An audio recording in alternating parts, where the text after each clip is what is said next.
স্বপন ভাইয়ের পক্ষে আজকে ধনবাড়ী মধুপুরে বিএনপি যুবদল, ছাত্রদল, কৃষক দল, শ্রমিক দল, সকল অঙ্গ সহযোগী দল, এই যে আমাদের সাকিব নেতা আছে,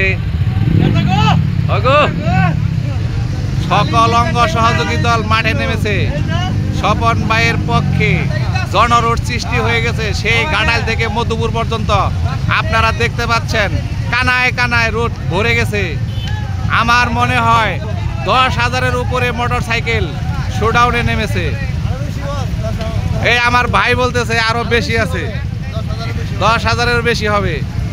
দেখেন শুধু একটি